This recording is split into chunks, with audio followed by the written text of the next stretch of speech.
Hello Aries, Sun, Moon, Rising, Venus signs. Kamusta kayo? Sana po ay nasa mabuti kayong kalagayan. Welcome back po sa Star Tarot. Kung bago kayo rito, welcome din kayo. Thank you for your support. I truly appreciate it. God bless you all. Aries po na mensahe ninyo, dreams. The universe speaks to you through your dreams. Ayan. So, pay attention kayo doon sa inyong mga panaginip, no? Sa mga napapanaginipan ninyo lately, kasi that is a message from the divine, no? That could be guidance para sa iyo, no? That could be a heads up para sa iyo, you know. But anyways, that is something that will guide you, to lead you to where you need to be or what you need to do. Okay? So, pay attention kayo sa mga panaginip ninyo.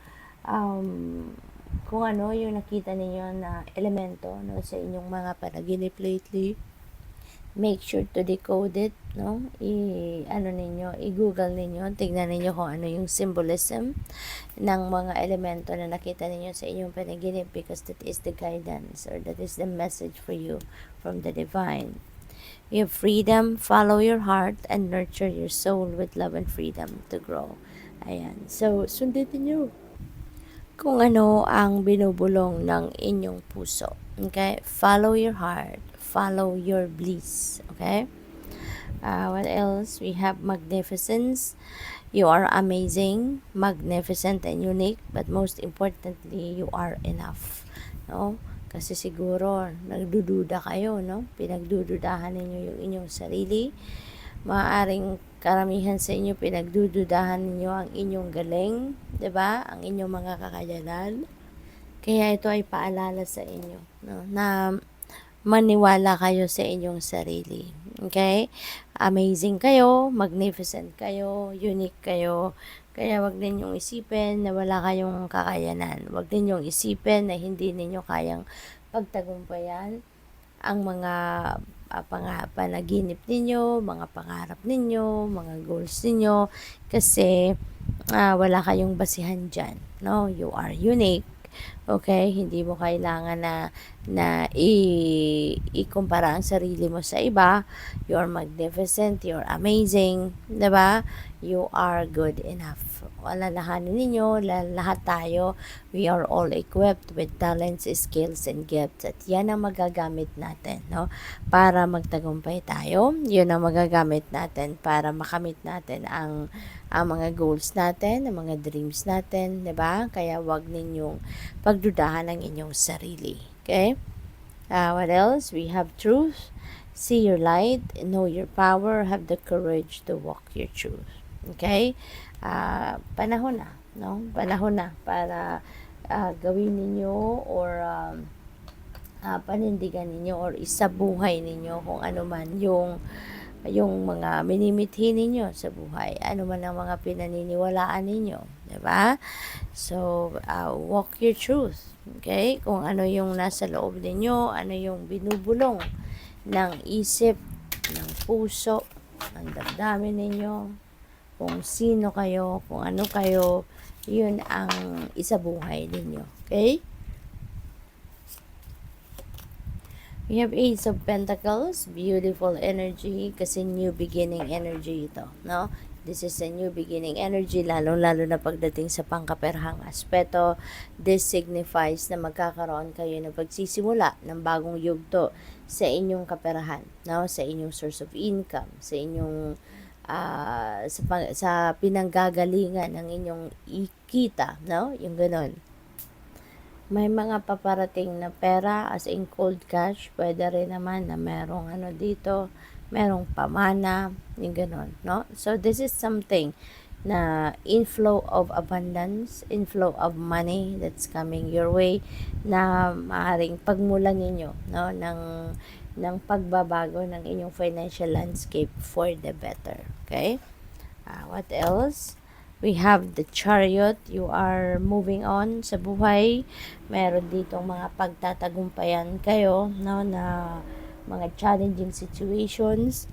May mga pagsubok sa buhay dito na yun ang ano ninyo, yun ang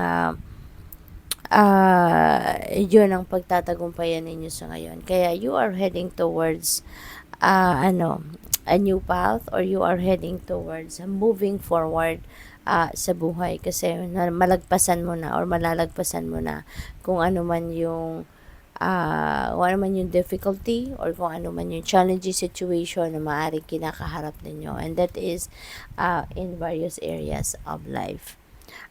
Four of Swords, pahinga muna. Okay, Aries, magpahinga muna kayo, mag-isip-isip muna kayo, magmuni-muni muna kayo. Yun ang panawagan sa inyo rito. Kasi maaari na you are exhausted, no? Maaari na sa pinaglabanan ninyong sitwasyon dito, maaaring kayo ay napagod, no? Physically, emotionally, mentally, maaaring kayo ay napagod, na-stress, no? Kaya kailangan ninyo ng pahinga. We have 5 of Cups. Ayan. So, may panghihinayang, no? May panghihinayang. Merong disappointment dito na nararamdaman siguro si Aries. At, mayroong mga bagay siguro dito na ine-expect ninyo pero hindi nag-come to fruition. May mga bagay na ine-expect kayo na hindi nag-materialize, kaya grabe na lang siguro ang lungkot at panghihinayang na nararamdaman ng iba sa inyo dito, Aries. But yung reminder din sa inyo rito, don't dwell on whatever it is na hindi dumating or hindi nangyari.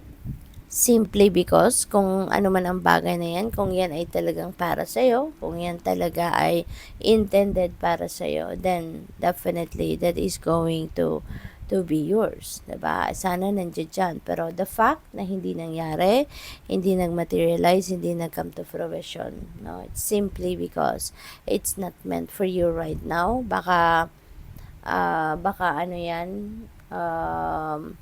baka off timing, no? So, pwedeng ganun ang ganap. Kaya, focus na lang kayo sa kung anong positibo. Focus na lang kayo sa kung ano ang meron. Focus na lang kayo sa kung ano ang nandiyan dyan sa buhay ninyo sa ngayon. Ano mga biyaya ang dumadating sa inyo. Yun ang pagyamanin ninyo. Yun ang asikasuhin ninyo rather than nanghihinayang pa rin kayo sa kung ano ang nawala or sa kung ano ang hindi dumating. Kasi kapag meron dinideny sa atin, no, ang divine universe, ibig sabihin nun, hindi yun ang para sa'yo sa ngayon, or pwedeng hindi yun ang para sa'yo kahit kailan. Diba? And then always trust, no, that the universe is preparing something para sa'yo na kung ano ang deserve ninyo. Okay? So, good luck. Thank you for watching. Love and light. Namaste.